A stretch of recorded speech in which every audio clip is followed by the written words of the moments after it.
Para kanca DSK diantos pangrojongna kanggo nanjurna channel Radio DSK FM Official. Hatur nuhun.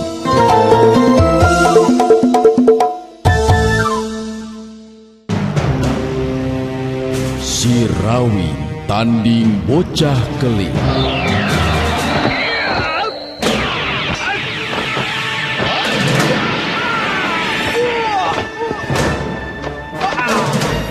Sirawi tanding bocah keling. Dongeng Sunda Roman Silat nu ngajujut lagu mapai rundayan carita tandangna jawara pilih tanding nu ketelah Sirawi.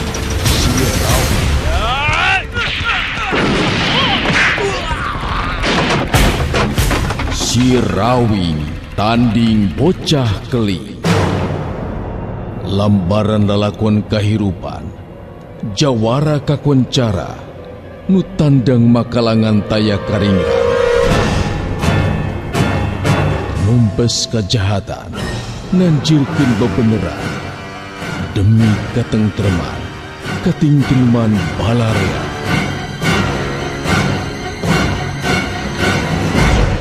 Sirawi tanding bocah keling.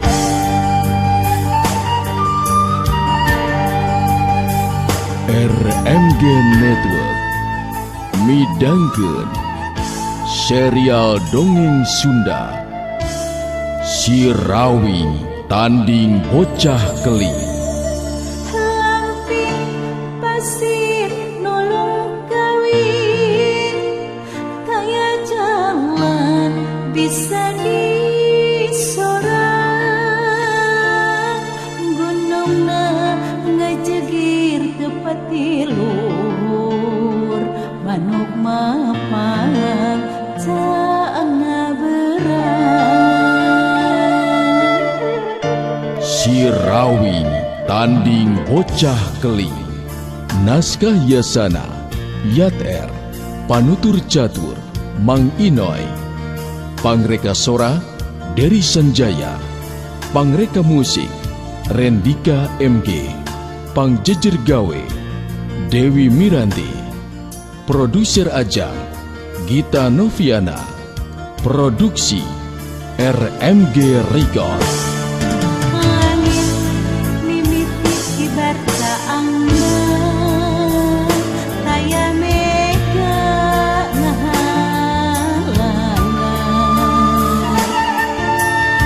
gumulung rasa kabunga rasa hari wangtas ilang dagelingan jago nu taya tandingan asihna sama nanjur ngaran Sirawing harita. Para kanca sadaya nyanggakeun Sirawi tanding bocah keling. Duta Suara Karawang 103,2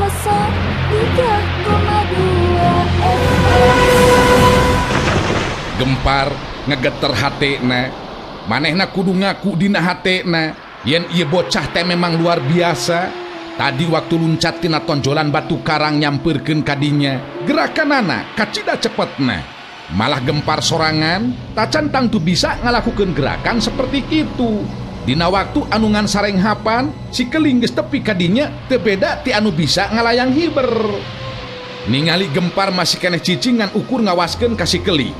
Ki Jarasuki seuri bari terus nyarita deui.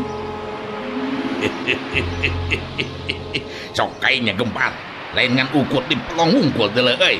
Si keling geus saregan diri tuh deuleu. Montong asa-asa deuleu Gempar. Urang tumpangan be aya namanya. Lamun si keling eleh dawek krek ngabaktikeun diri ka maneh deuleu euy Gempar. Lila-lila mah kahudang oge amarah Gempar. Ku ijiran asa piraku make kudu eleh ku budak setepak seperti si keling. dirina geus ngarasa yakin kana ajen pangartina anu geus jelas leuwih ngaronjat maju dibanding ejeng ka tukang-tukang. Sabab tutas kejadian di pasir Panamping, Gempar terus ngalalana guguru ilmu meh ka unggal tempat geusan leuwih ngaronjatkeun ajen pangarti silatna. Adik Ki Jarasuki, tapi kade ye ulah nyalakeun kuring, lamun bocah keling anu wani nangtang ka kuring, nepikeun ka ngalayang jiwana, sarta ingetkeun carita anjeun bieu Ki Jarasuki.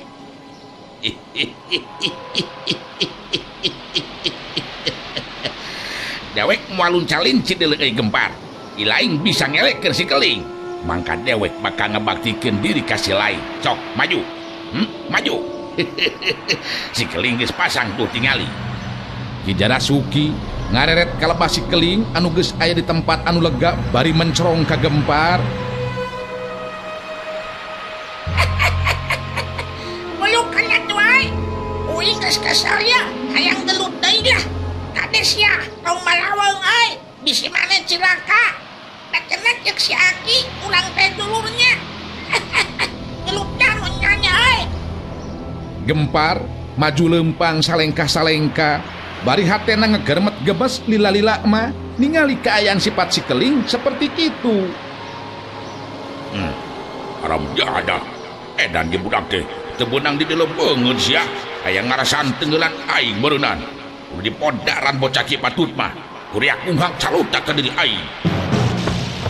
Serong. Gempar harita ngawangun pasangan diperhatikeun ku Ki Jarasuki.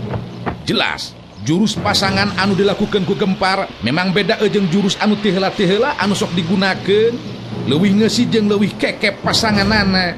Ngandung harti Gempar metakeun pangarti anu geus diyakinkeun dina waktu ayeuna.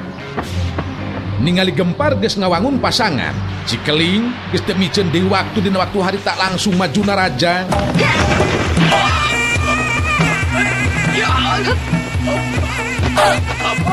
Gerakanana cepet kacida, jirimna teu beda ti kalangkang anu kokolebatan ejeng jojorelatan.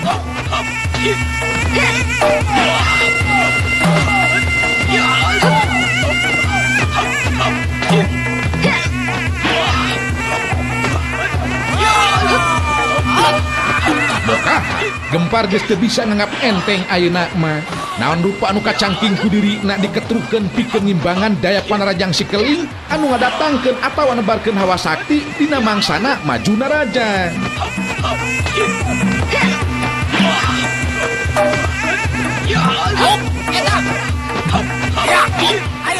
Gempar bet jadi penasaran, hayang ngajajal kana kekuatan si keling. Leungeun Gempar nakis panarajang si keling geus teu bisa diponah deui bantrokna dua kekuatan. Yes. Jadi deui. Katingali harita Gempar mundur tilu lengkah sedengkeun si keling ngan ukur ngageser kuda-kudana saeutik ka tukang. Itu nate bari langsung maju deui narajang bangun anu teu mere kasempetan pikeun seunghapan kanu jadi lawan.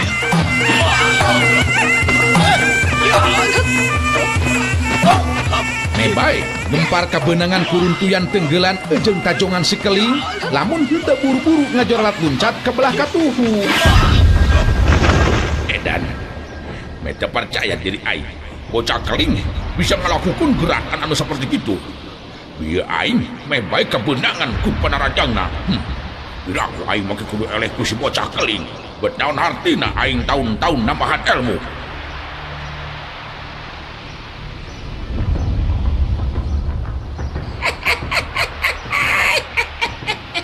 Kunaon maneh Gempar? Kagetnya. Aing teh atuh jagoan. Sok sia, maju deui ah. Terame gelut parejeng loba cicing mah euy. Gempar bet asa digerean celikna ku caritaan-caritaan si keling anu bener-bener ngajadikeun dirina leuwih panasaran. Jolak, ceut. Gempar harita maju deui narajang.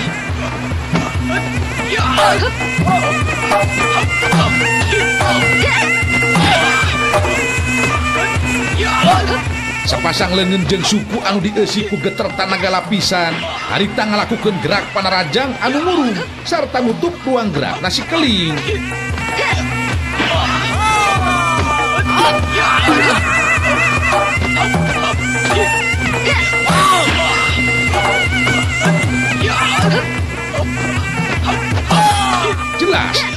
anu dilakukan ku Gempar jeung si Keling mangrupa tarung dua jago anu geus ngawasa ilmu bela diri dina tahapan anu teu bisa dilakukan ku jago biasa. Ayo lawan.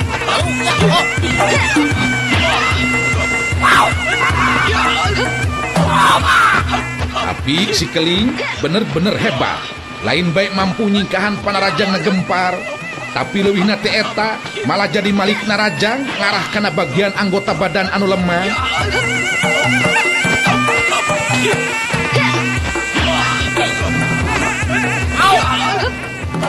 Gempar anu jadi malik kadese meng teu percaya Gempar kana naon rupa anu disinghareupanana. Si Keling boga kamampuan silat anu leuwih punjul batan manehna.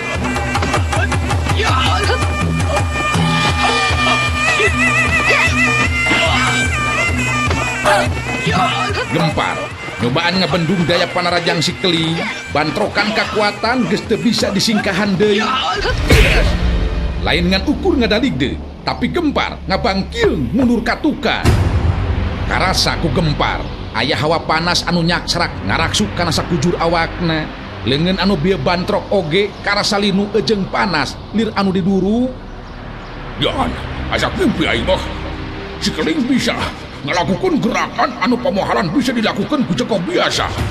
Walau diri aing sorangan anu geus nambahan ilmu, asa nate centang tuh bisa ngelakukan gerakan seperti itu. Yakin deh, lain ilmu nak Ki Jarasuki mah nu digunakan ku si Keling. Saburu naik, ieu mang kelup kocak teh nya.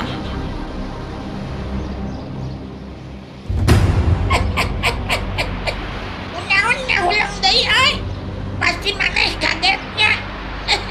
Uing teh atuh jagoan. Eleh ngalawanan aing mah euy. Moal menang sia. Si Keling nyarita kituna teh bari jeung tetep ngawangun pasangan.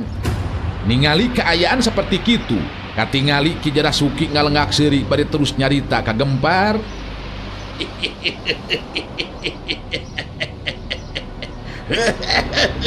Kumaha Gempar? Masih kene sanggup pikeun ning harapan si Keling. Si Keling bocah sakti tanpa tandingan deuleu euy, anu moal bisa dielehkeun ku jago seperti urang. Calon anu bakal ngalajiwana Sirawing deuleu Gempar euy. Kaluarkeun kabeh kakuatan jeung pangarti si lain deuleu Gempar.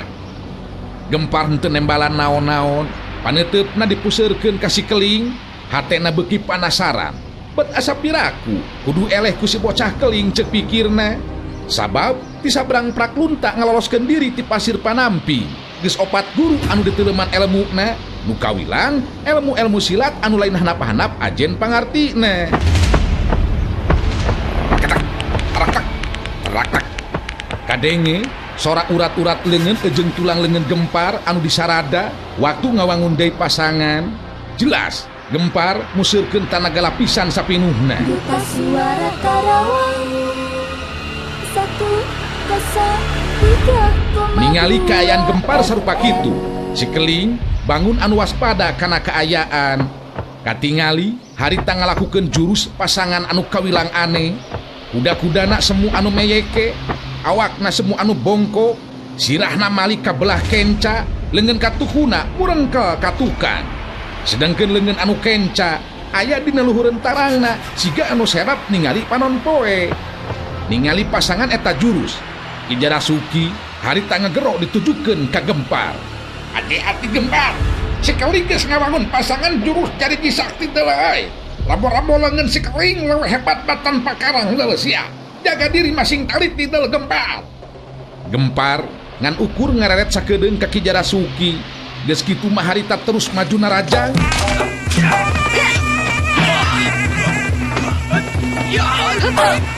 Jelas leuwih hebat batan tadi gerakan panarajangna.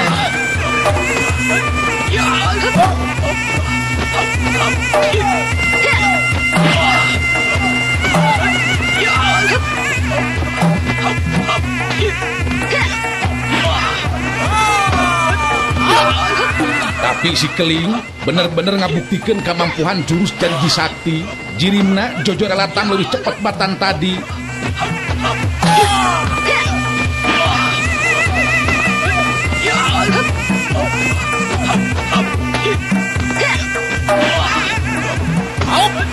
dina lolongkerang kosong anu memang di luar dugaan Gempar. Si Keling metakeun ramo-ramo leungeunna anu jadi teas teu beda ti besi, jambertan, kepretan, terus cakaran jeung korowotan kena kabeh kana sakujur awak Gempar.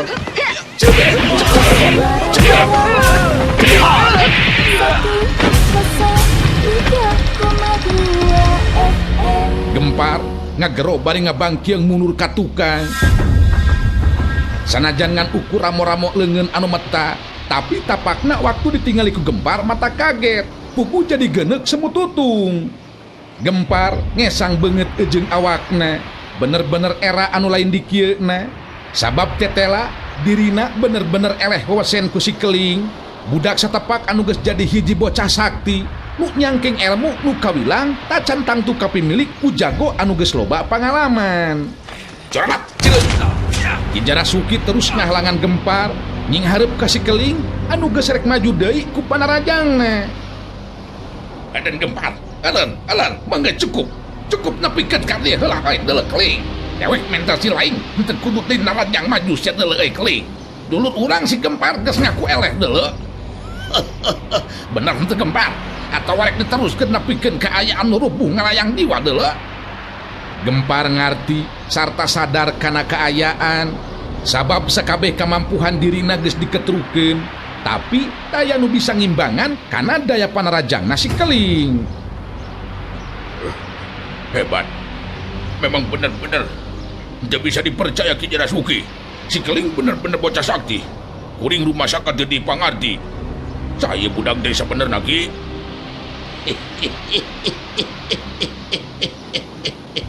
Tidak kudu nyaho saha-saha na Gempar. Nu jelas ayeuna geus jadi kenyataan. Yen anu boga hak jeung pasti bakal hasilna mangsa ngalagi wasirawing. Eueuh deui kajabati si Keling. Iwati si Keling euy bocah sakti anu bakal sanggup merenan jiwana si Rawing.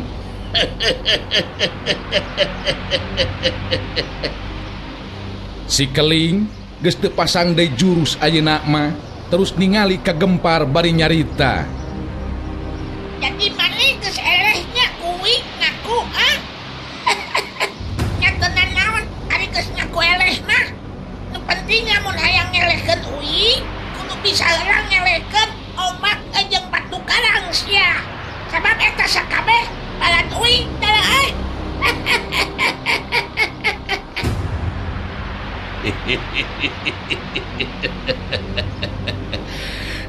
Lebah dia memang kehebatan si Keling Gempar. Tapi lain teu kudu leutik hate. Jeung teu kudu aneh naon sababna si Keling jadi bocah sakti. Sebab guruna memang mangrupa guru gaib deuleu euy Gempar. Gempar kerung neuteup ka Ki Jarasuki terus nyarita deui. Nah, sakitu guruna teh. Maksud ti guru si Keling teh Ki. Guru nasi Keling nyatana guru gaib yang waluki deuleu euy. Anu memang bakal ngajadikeun si Keling jadi bocah sakti tanpa tandingan. Geus 2 kali ku dewek dicoba tetela si Keling lulus deuleu euy. Oh, maksud Ki Jarasuki teh dicoba kumaha Ki? Si Hanom Gagan guru utama perguruan gagak sakti. Jeung si Dewi Panganting guru nasi Saraswati. Duanana rubuh ku leungeun si Keling. Duanana bener-bener teu mampu nandingan tandang nasi Keling. Enterek suka kumaha teh dewek Gempar. Sedengkeun si Keling ngareret deui ka Ki Jarasuki jeung Gempar terus nyarita. Aing namun milu ngobrol ah, hayang ulin deui jeung omak. Maneh teh dewe tuan ngobrolnya kieu. Uing ini tara ah. Coralat, cileun. Dina waktu anu ngan sakedeung, si Keling geus jauh aya dina lebah tonjolan batu karang, nying hareupan laut bangun anu mapag datangna ombak laut kidul. 103,2 FM HDSK. Gempar terus uplek ngobrol jeung Ki Jarasuki. Keur mah memang geus lila henteu tepung. Katambah dina hate masing-masing memang boga ganjelan hate anu sarua ka si Rawing. Sarua hayang pada malespati ka si Rawing. Kadenge Ki Jarasuki anu nyarita deui. Tah, Jadi ku aina kitu aya sukuna si lain aina datang ka dia Gempar. Urang samper deui tapak capak anu gagal anu teu kaburu jadi kenyataannya lantaran pokalna si Rawi. Tapi tuta si Rawi ngalayang jiwana deuleu euy. Urang wujudkeun deui cita-cita urang. Ngan hanjakal si Santana duka teuing ka mana ayeuna yo. Uring bakal tetep ngarojong kana maksud jeung tujuan Ki Jarasuki. Sebab jelas Ki Jarasuki boga kekuatan nu mangrupa bocah keling anu bener-bener hebat elmuna Ki. Seterusna kumaha rarancang Ki Jarasuki lantaran si Santana eueuh. Jadi iwal ti si laing anu dipercaya ku dewek dina waktu ayeuna. Urang susun deuleu euy kekuatan urang. Tapi anu leuwih pentingna kudu ngalaksanakeun heula nyingkirkeun heula si Rawing. Memang bener kitu Ki Guru. Sabab lamun anu ngaran si Rawing masih keneh hirup, malah boleh jadi gangguan pikir urang.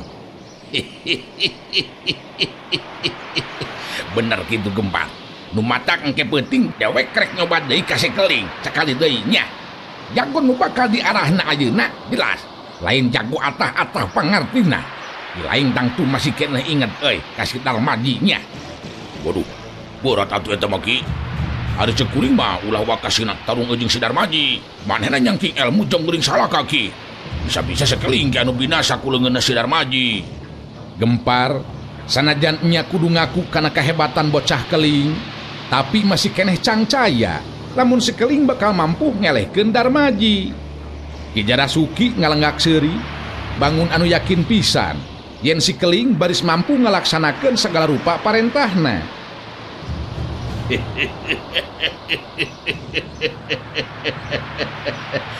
Gempar, lamun si laing cangcaya bubuh dewek mah boga kayakinan deuleu si Darmaji moal mampu nandingan si Keling deuleu euy.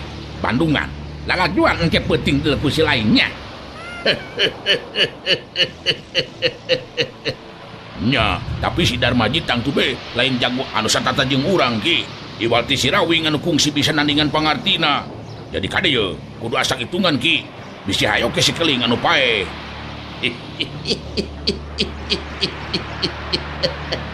Moal deuleu Gempar. Si Keling ti leutik keneh dina waktu kakara bisa lempang nepikeun ka ayeuna.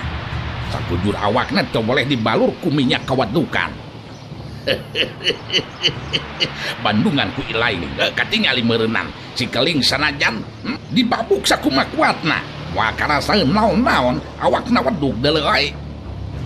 Gempar teu bisa paloba-loba carita jeung Ki Jarasuki, malah aya hiji kauntungan pikeun dirina. Sabab Santana murid kakasihna Ki Jarasuki eueuh duka teuing ka mana jeung kumaha nasibna. Anu jelas Gempar bakal jadi jalma kapercayaan Ki Jarasuki sakumaha anu tadi dilisankeun ku Ki Jarasuki ka manehna.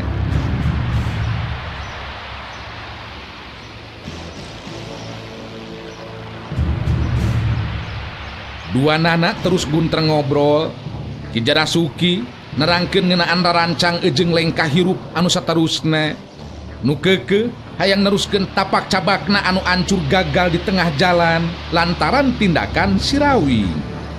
Duta Suara Karawang 103,2 FM.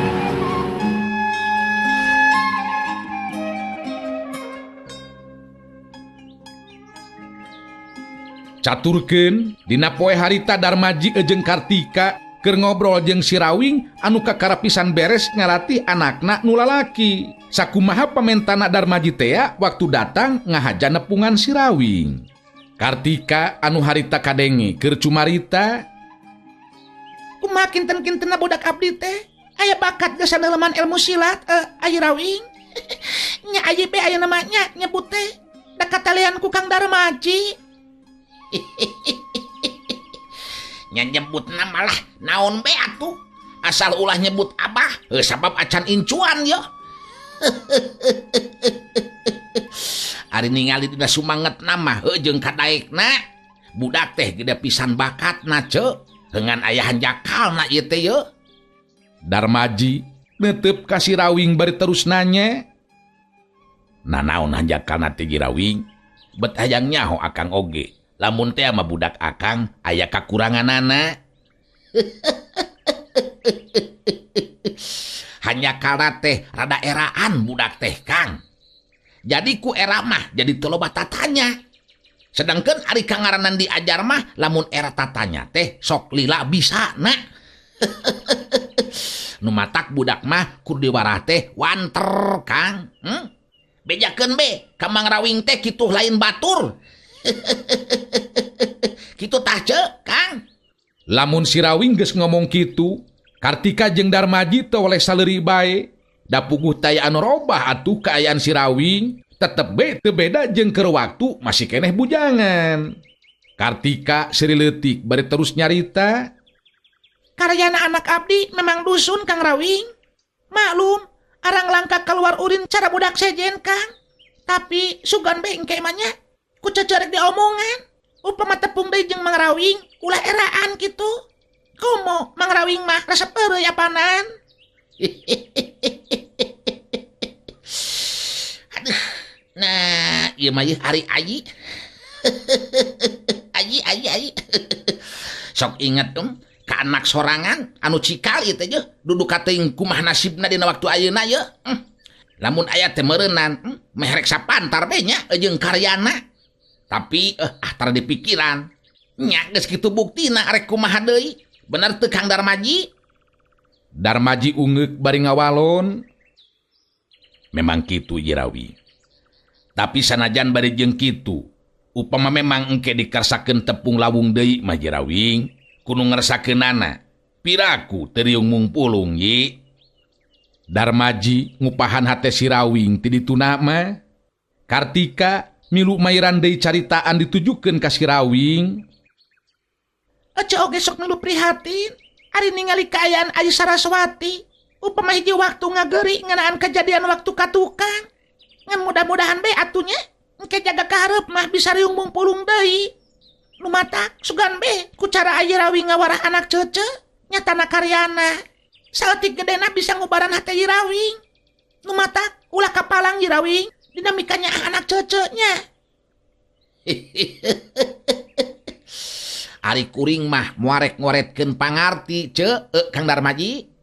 Asal memang budakna aya bakat jeung gede kadaek sarta kuat ku latihan anu berat, moal buru ditamplokeun sakabeh pangarti kuring. Nya maksud teh Aji.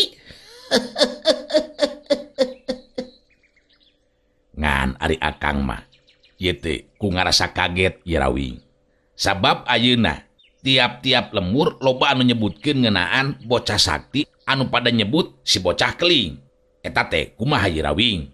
Nya, becece oge kaget anu lain dikieuna ye Rawing. Sebab memang beja teh cenah Ibu Dewi oge nepikeun karupuhna eleh wawesen. Kitu deui Anom Gagan. Nah bener eta beja teh ye Rawing. Kartika sarua ngarasa panasaran hatena. Nya, cek beja anu ngaranna panana mah. Jadi memang boh Anom Gagan nya kitu deui Ibu Dewi. Ayi pisan apanan anu ngalongok waktu eukeur namruna teh. Ngan nyeta atuh abong omong jelema nya sok ditamahan ceuk. Nah ditamahan kumaha kitu ye Rawing? Puguh eta beja ceuk mah menang beja teh ti nya urang dieu. Loba nu nyaritakeun ngeunaan si bocah keling. Nya omong jelema teh atuh ceuk. Make jeung aya anu nyebutkeun bocah keling teh anak setan sabab bisa ngaleungit segala rupa cenah. Eta puguh tah anu hayang seuri mah. Darmaji katingali ungut-ungutan sorangan, beja nu katarima ku dirina teh teu nyalahan ayeuna mah ceuk pikirna. Sabab si Rawing sorangan tetela geus ngubaran Anom Gagan jeung Dewi Panganting nu tatu di jero lantaran gara-gara patelak jeung bocah keling. Lamun kitu mah eta bocah keling teh meureunnan aya nu ngadalikeunana ye Rawing. Sabab nurutkeun ijiran akang mah bet asa pamohalan nepikeun kangayakeun tindakan sorangan mah upama eueuh anu ngatur atawa ngadalikeunana. Puguh eta pisan anu jadi panasaran pikeun Ayi ogen. Kang Darmaji. Ngan eta duh anu henteu kabeneranana teh nya bet teu diparengkeun bae bisa panggih jeung si bocah keling. Dalamun seuk panggih mah pokona mah rek ditewaknya, rek dicangkalak. Hayang nanyakeun naon maksudna ngajakan tarung teu pupuguh. Nya saperti ka Anom Gagan jeung ka Ibu Dewi. Jelas, memang aya nu ngadalikeunana, Kang. Kartika ngarenghap narik napas panjang, hatena oge bet ngarasa panasaran ngeunaan bocah keling. Malah dina hatena make jeung diparengkeun hayang bisa panggih jeung si bocah keling. Duta Suara Karawang 103,2 FM. Loba deui obrolan anu sejena. Ngan jelas anu jadi bahan paguneman teh taya deui kajaba ngeunaan si bocah keling nu tandang jeung tindakanana matak ngagetkeun sabab mampu ngarubukeun anom gagan jeung Dewi Panganting.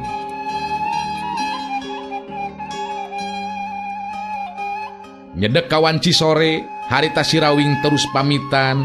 Sanajan dikeukehan kudu monok di dinya, si Rawing nolak sabab bisi Saraswati arep-arepeun cenah mah.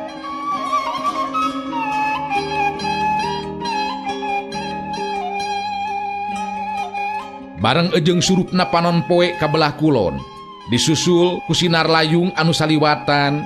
Telila alam teh jadi poe, wanci berang salin jinis jadi peuting.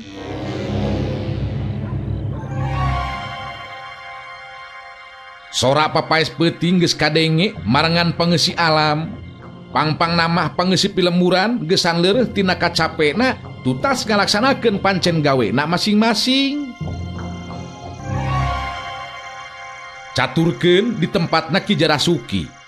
Katingali Ki Jarasuki jeung Gempar keur ngobrol, malah si keling oge aya. Ngan anu teu katingali teh Nyi Asih duka teuing ka mana. Kadenge harita Ki Jarasuki anu nyarita.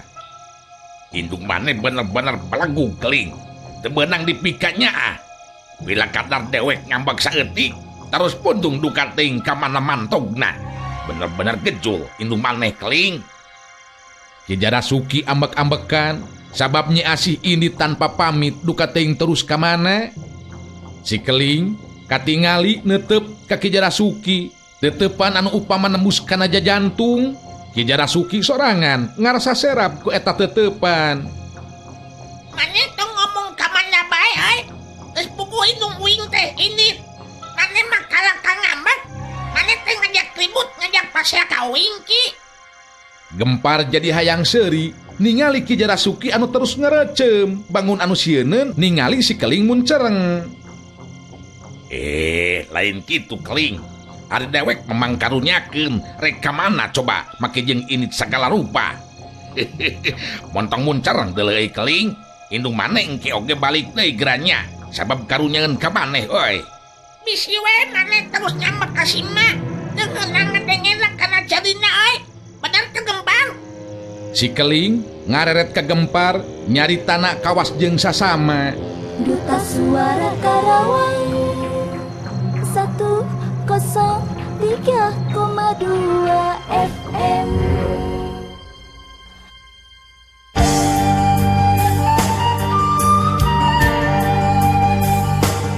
RMG Network Rengse midangkeun serial dongeng Sunda Si Rawing Tanding Bocah Keling. Lamping pasir nulung kawin, taya jalan bisa disorang. Gunungna ngajegir tepat luhur, manuk mapan caana berang. Dina tekad makalangan, tumpes segala durjana. Horeng jawara sajati, katentreman harita ngadadak ayah. Si Rawing Tanding Bocah Keling.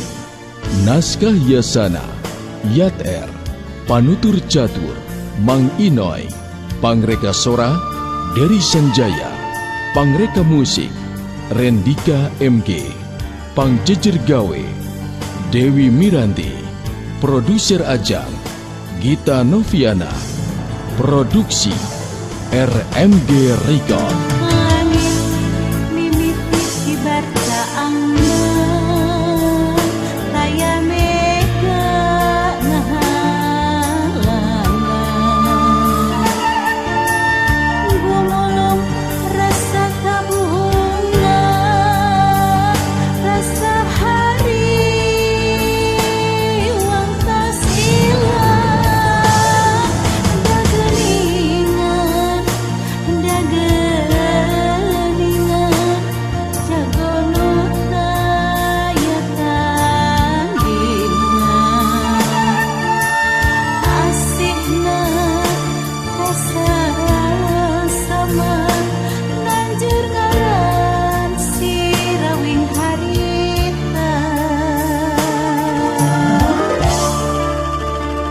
Para kanca sadaya Wilujeng Kantun.